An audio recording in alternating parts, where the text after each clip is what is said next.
Praise the Lord. Magandang gabi po sa maaari pong makapanood nito at makapakinig. Muli ito po ang SAP, salita at panalangin, pabulay-bulay po ng salita ng Panginoon at pananalangin na ginaganap ko po tuwing araw po ng Huwebes sa ganap na ikawalo ng gabi.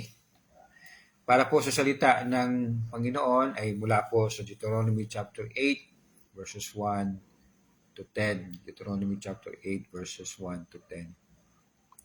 Sundin ninyong mabuti ang mga batas na ito na ibinigay ko sa inyo ngayon upang humaba ang inyong buhay, dumami ang inyong lahi, at kayo'y makarating sa lupaing ipinangako ni Yahweh sa inyong mga ninuno. Alalahanin ninyo kung paano niya kayo pinatnubayan sa ilang sa loob ng 40 taon upang matuto kayong magpakumbaba. Sinubok niya kayo kung susundin ninyo siya. Tinuruan nga kayong magpakumbaba, ginutom niya kayo bago binigyan ng mana, isang pagkain hindi ninyo kilala ni ng inyong mga ninuno. Ginawa niya ito upang ipaunawa sa inyo ng tao'y hindi lamang sa tinapay na bubuhay, kundi sa bawat salitang nagmumula sa bibig ni Yahweh. Sa loob ng 40 taon, hindi nasira ang inyong kasuotan, ni hindi namaga ang inyong mga paa sa kalalakad. Italimin niyo sa inyong isipan na kayo'y dinidisiplina ni Yahweh na inyong Diyos gaya ng pagdidisiplina ng isang ama sa kanyang anak. Kaya matakot kayo sa kanya at sundin ang kanyang mga utos sapagkat kayo'y dadalhin niya sa isang mainam na lupaing sagana sa tubig, maraming batis at bukal na umaagos sa mga burol at mga kapatagan. Sagana rin doon sa trigo, sibada, ubas, igos, bunga ng punong granada, olibo at pulot.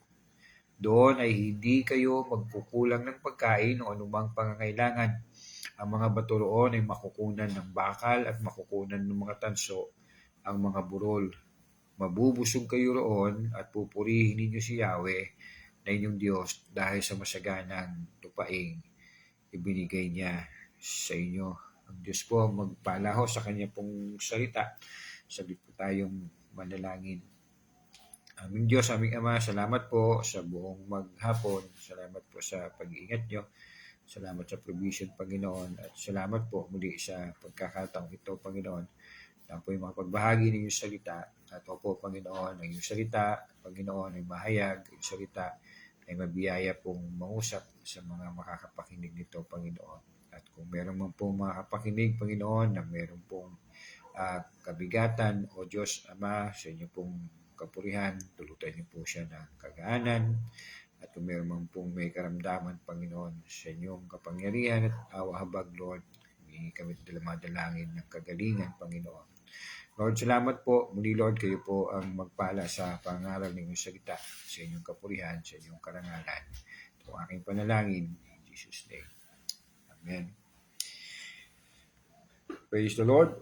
Muli po, ang salita ng Panginoon po ay mula po sa Deuteronomy chapter 8 verses 1 to 10 at ito po ay pananalita po ni Moses sa kanya pong mga kababayan, kanya pong kapwa mga Hebreo, mga Israelita after 40 years na exodus sa wilderness, and now sa pagkakataon pong ito, they were about to enter the promised land. Pangako binigay po ng Diyos sa kanilang ninuno si Abraham.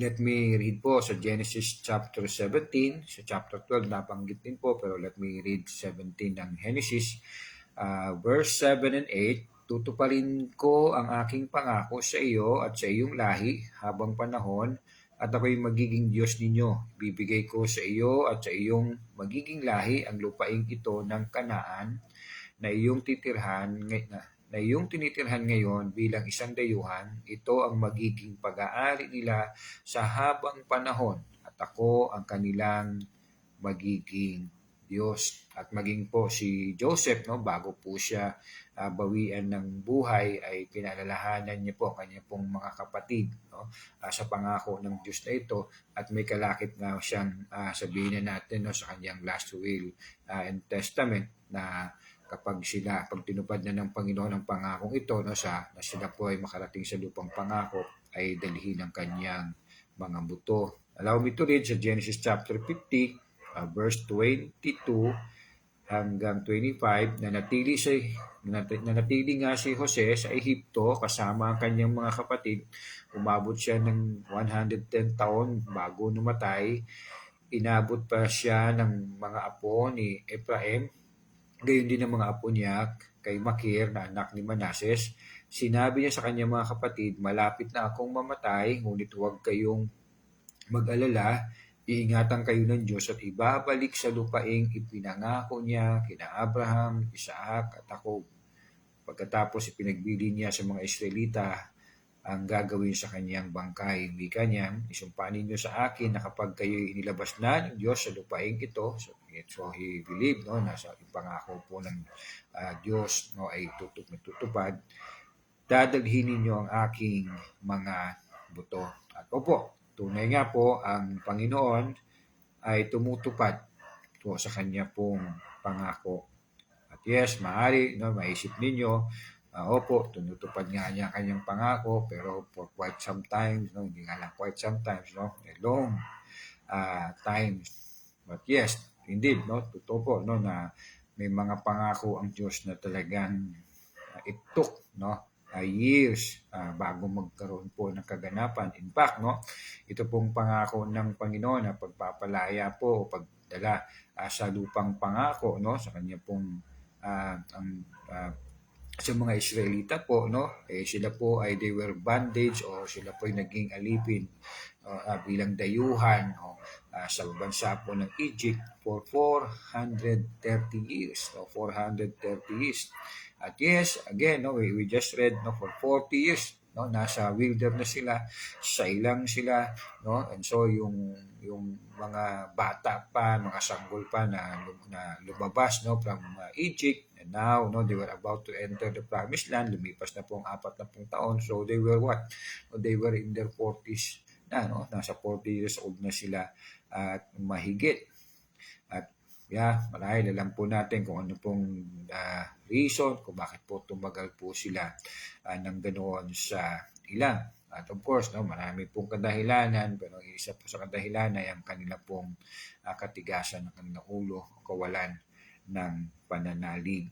But yes, no, in the wilderness, kita din po natin, pinaranas po ng Diyos ang kanya pong provision, no, sa mga tunay na sa kanya po ay sumampalataya o nagtiwala. So Deuteronomy chapter 8, we just read kanina, pero let me read yung verse 4. Sa loob ng 40 taon, hindi nasira ang inyong kasuotan, ni hindi namaga ang inyong mga paa sa kalalakan. So natin, you can imagine po yung pag-iingat ng Panginoon sa kanila.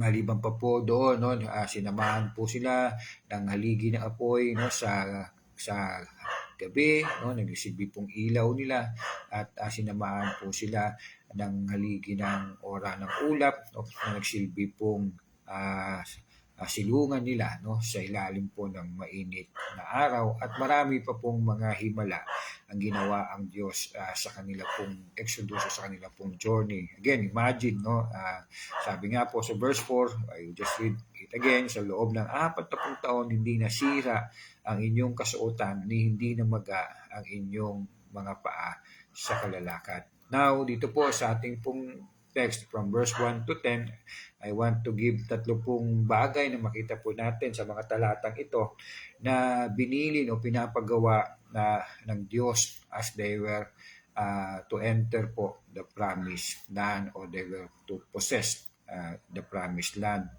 Una po, ano pong pinagawa po sa kanila o pinapagawa sa kanila? is to carefully do God's commandment. No? Carefully do God's commandment. Again, you can read sa verse 1 and let me read po no, sa English version o sa ESV. So we can, I want you to hear yung salita pong careful. The whole commandment that I command you today, you shall be careful to do. The whole commandment that I command you today, you shall be careful to do, that you may live and multiply, and go in and possess the land that the Lord swore to give to your fathers. You shall be careful to do. To do what? No? Ang mga utos ng Panginoon. Sa mabuting balita Biblia, sabi, sundin ninyong mabuti ang mga batas na ito. So hindi lamang po no sundin kundi sundin ng mabuti. God yes promised them a land no sabi nga flowing with milk and honey, describing kung gaano ito kamasaganang lupa. Pero hindi lamang po yun ang concern ng Lord sa kanila, ng ginhawa ng buhay, kundi ng buhay na sumusunod sa Panginoon. Buhay na sumusunod sa Panginoon. At again, no, hindi nga po sinabi lang sundin, kundi sundin ninyong mabuti. Yung salita pong mabuti po dito, no, sa Hebreo po, ang ginamit po ay shamar. Ang ibig sabihin po is to guard, to take heed, to keep watch. So hindi lang talaga sundin, kundi intentionally o bantayan ang sarili na ikaw ay sumusunod, na sila sumusunod sa utos ng Panginoon. At opo, hindi ito paunang sabi sa kanila, no, as they were about to enter for the promised land, no, kundi paunang sabi na sundin nila ang Panginoon, no, kundi ito'y paalala sa kanila dahil alam ng Diyos no, na maaari po silang makalimot sa salita ng Panginoon no, kapag sila po ay naroon na no, sa promised land. Kaya sa ilang pa lamang ay tinuruan na sila no, paano sumunod. Again, no, sa verse 2 and 3 ng ating pong text, alalahanin ninyo kung paano niya kayo pinatnubayan sa loob ng 40 taon upang matuto kayong magpakumbaba. Sinubok niya kayo kung susundin ninyo siya, tinuruan niya kayong magpakumbaba, ginutom niya kayo bago binigyan ng mana, isang pagkain hindi ninyo kilalanin ng inyong mga ninuno. Ginawa niya ito upang ipaunawa sa inyo na ang tao'y hindi lamang sa tinapay na bubuhay, kundi sa bawat salitang nagmumula sa bibig ni Yahweh. So talagang before no, na sila ay makapasok po sa promised land, ay tinuruan sila ng Panginoon na mabuhay hindi lamang sa tinapay, kundi sa bawat salita ng Panginoon. At opo, hindi nga po ba no, nakakalimot ang tao kapag nakakalasap na ng ginhawa. Inulit po ito no sa ito pong no yung I just said yung verse 2 to 3, inulit po sa verse 11 ng the same chapter po sa Deuteronomy chapter 8. Take care. No, yung salita po dito again, na care ay shamar no sa Hebrew word. Take care lest you forget the Lord your God by not keeping His commandments and His rules and His statutes which I commanded you today. Huwag ninyong kalilimutan si Yahweh na inyong Diyos. Sundin ninyo ang kanyang mga utos at mga tuntunin. You may ask, no, Pastor, no, paano nga bang maiwasan natin na hindi tayo makalimot sa Panginoon sa panahon ng kasaganahan? Well, hindi natin may tatanggi po na may mga professing Christian no, nang sumagana, no, nagpasagana, hindi para sa kaluguran ng Panginoon, kundi sa sariling layaw. O para silang no, mga binhi no, na bumagsak po no, sa lupa ng matinik. Remember po sa Matthew chapter 13. Siguro para maalala po ninyo, let me read po yung verse 22 ng Matthew 13, ang binhi namang nahulog sa may matitinik na halaman ay ang mga taong nakikinig ng mensahe, ngunit dahil sa pagkabalisa sa maraming bagay at pagkahumaling sa kayamanan, nawalan ng puwang sa kanilang puso ang mensahe at hindi ito nagkaroon ng bunga. So yes, no, nanghangad ng kasaganahan, no, pero hindi para sa kaluguran ng Panginoon, kundi sa kalayawan. And so again, sinalintulad sila ng Panginoon no, sa binhi no, na bumagsak sa lupa na matinik. Let me give you po, no, sinabi po in answering, no, paano ba tayo, no, hindi makalimot, no, sa panahon ng kasaganahan, hindi natin makalimutan ng kautusan ng Lord, hindi natin makalimutan ng Panginoon. Let me give po yung sinabi po, no, ni Job, na mawala ang lahat sa kanya, ang kanyang mga ari-arian, and even ang kanyang mga anak. Ito po ang kanyang pong sinabi sa chapter 1, verse 21, hubad akong lumabas sa sinapupunan ng aking ina, hubad din akong babalik sa lupa. Si Yahweh ang nagbigay, si Yahweh rin ang babawi. Purihin si Yahweh. So yes, no, like Job, no, hubot-hubad kang dumating sa buhay na ito. Hubot-hubad tayo dumating po sa buhay na ito. And so ang lahat na maaaring magkaroon tayo sa buhay na ito ay talagang hindi po talaga sa atin, kundi buhat sa Panginoon. At dahil ang lahat po ay buhat sa Panginoon, no, kung titignan natin ang lahat ng bagay na meron tayo, tatamuin sa buhay na ito ay buhat sa Panginoon, ituturing natin, no, ang mga ito na ito'y pinagkatiwala lang sa atin ng Panginoon. Hindi atin, kundi tayo yung naging mga katiwala lamang. And so, no, this will keep us, no, away, no, to forget God. At opo, dahil kinikilala natin, no, na ang lahat na meron tayo ay sa Kanya, and so tayo ay mga katiwala lamang. So then, no, gagamitin natin ito. No, meron tayong kamalayan, no, na tayo katiwala lamang, and so gagamitin natin ito ayon sa Kanya pong layunin, ayon sa Kanyang kaluburuhan. Kaya si Job, no, magkaroon o wala, sabi nga niya, no, hubad akong lumabas sa sinapupunan ng aking ina, hubad din akong babalik sa lupa.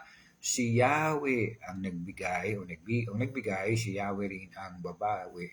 Purihin si Yahweh. So sa kasaganahan o kasalatan, no, pinupuri ni Job ang Panginoon.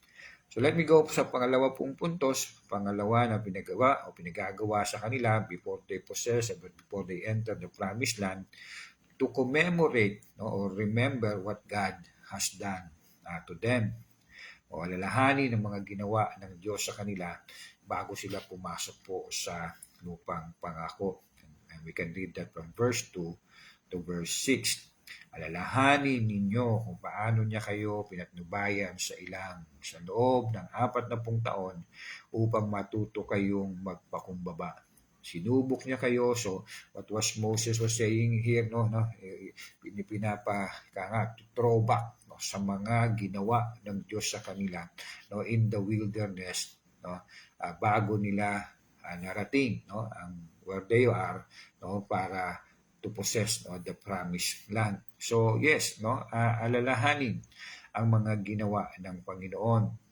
Verse 4, sa loob ng 40 taon, hindi nasira ang inyong kasuotan, ni hindi namaga ang inyong mga paa sa kalalakad, itanim ninyo sa inyong isipan na kayo dinidisiplina ni Yahweh na inyong Diyos gaya ng pagdidisiplina ng isang ama sa kanyang anak. Kaya matakot kayo sa Kanya at sundin ang Kanyang mga utos. No? It seems, no, kumbaga parang nire-reinforce, no, or sabihin na natin, no, follow through, no, para sundin mabuti ang mga utos ng Panginoon. Sabi ng Panginoon, no, through Moses, alalahanin ninyo ang mga ginawa sa inyo ng Diyos. Ang layunin, no, sa Kanya pong ginawa sa kanila ay upang ipaunawa na sila hindi lamang mabubuhay sa tinapay, kundi sa salita ng Panginoon. Yes, God could just provide food for them, no, throughout 40 years, at indeed, nag-provide nga po ang Panginoon.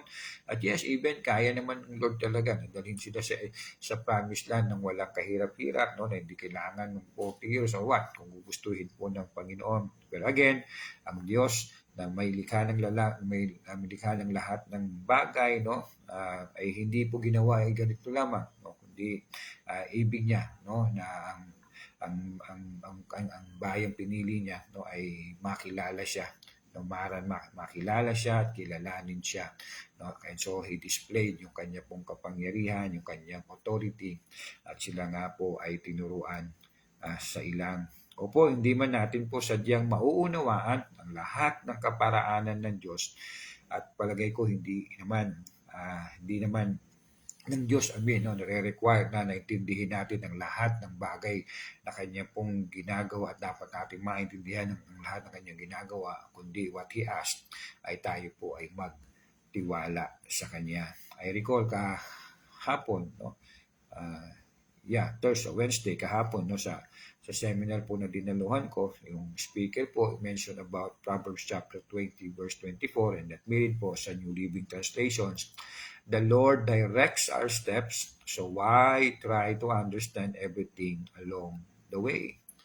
The Lord directs our steps, so why try to understand everything along the way? Opo, we can really understand, no, all God's ways.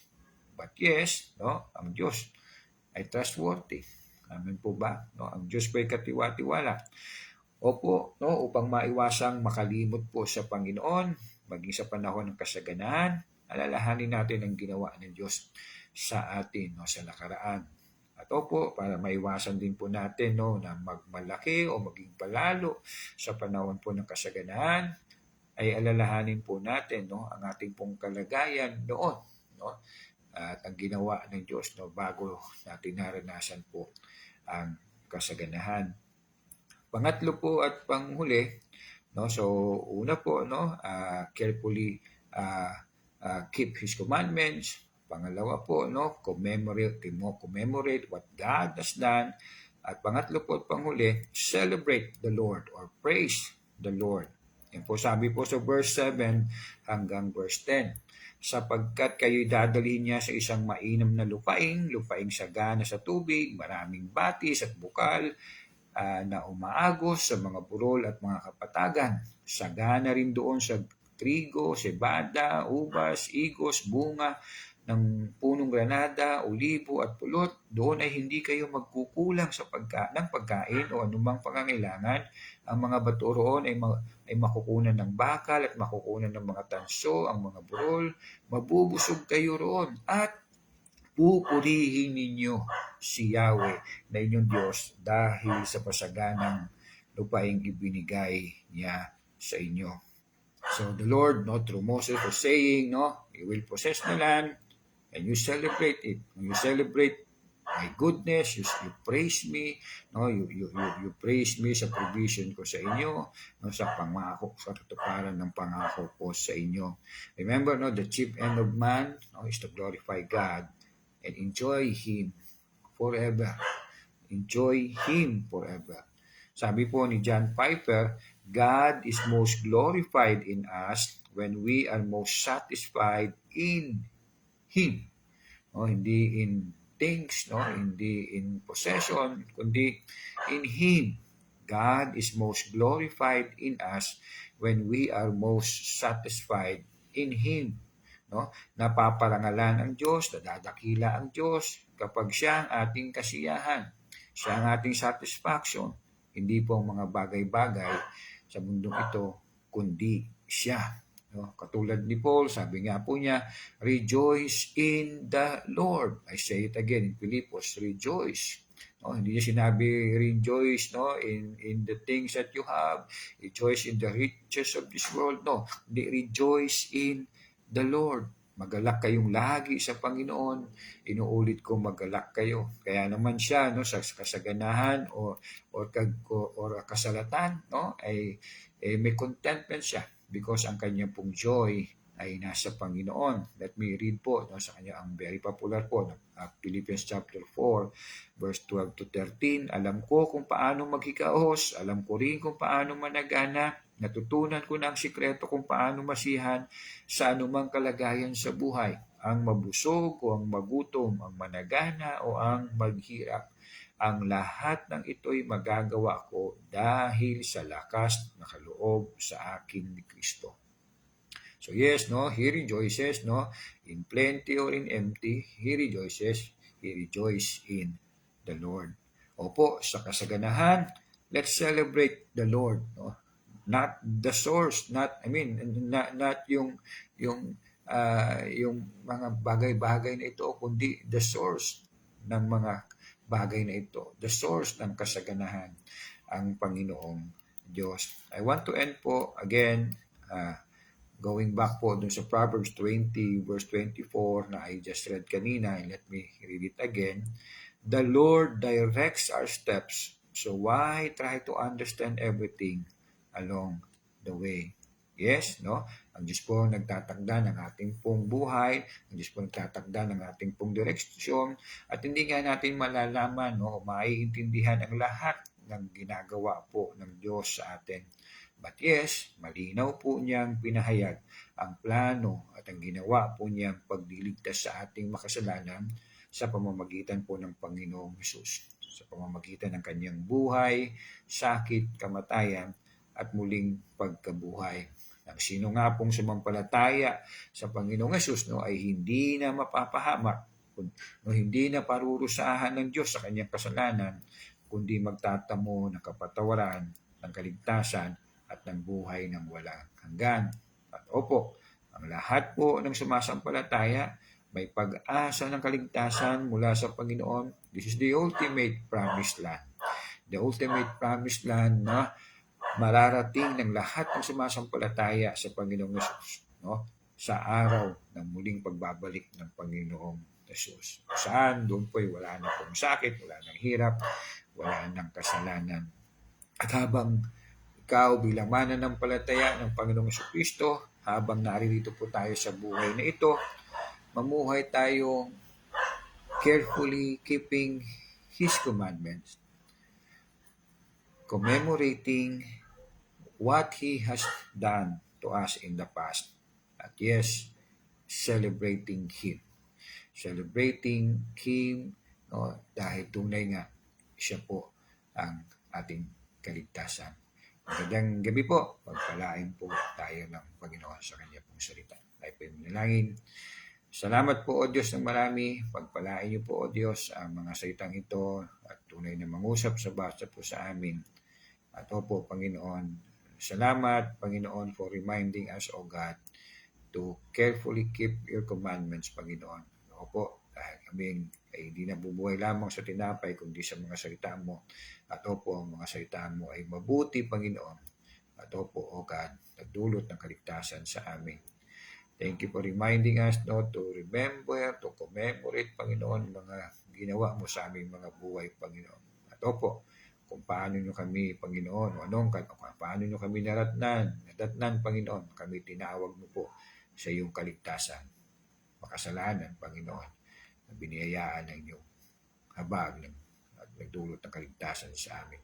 At opo, i-celebrate namin, Panginoon, hindi po mga bagay-bagay na maaari naming matamo sa buhay nito, kundi tunay ikaw na pinagmulan ng lahat ng mga bagay na ito. Salamat po Diyos sa marami, kayo magpala sa mga nakinig at mga kapakinig nito. And in your name we praise and we glorify, Lord. In Jesus' name we pray. Amen. Magandang gabi po sa inyong lahat. God bless po sa atin. Tuji.